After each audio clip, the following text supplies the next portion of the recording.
just wanted to show a quick trick today with double hammock and how to keep your chest pads tight and keep them up nice and high if you feel like they keep falling. So I have, I obviously have him up on my back already, and I'm just gonna pull the wrap down so I have enough to make his seat. And I like to start with both tails over my shoulders just because I feel like it makes him more even. And then I hook up, makes the seat.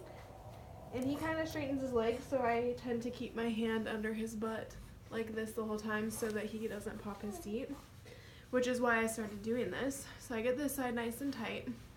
And right here, it's really snug against my body. So I'm just gonna tighten this side up a little bit, really fast.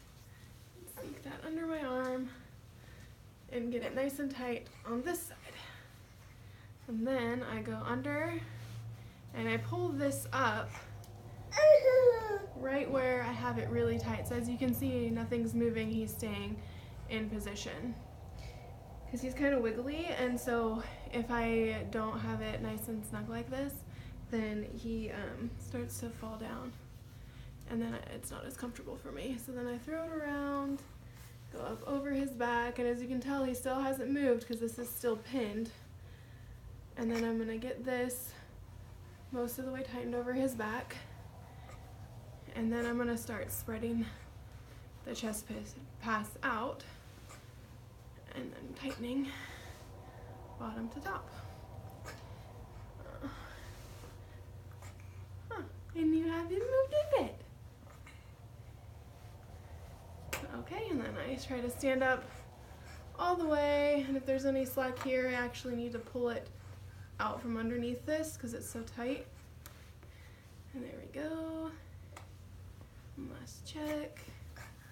All right, and then I'm keeping all that tension, and I grab the top rail, pull it up, grab the bottom rail, and meet it in here.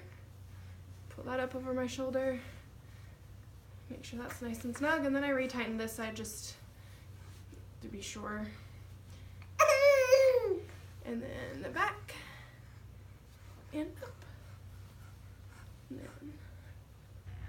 So that's how I deal with a wiggly baby that always likes to pop his seat and get all low when I'm trying to double hammock him. He's nice and high, his seat stayed really good, and as you can tell, my chest pass is nice and snug, which helps carry a lot of his weight, which is really what I'm after. So, yeah, thank you. Bye-bye.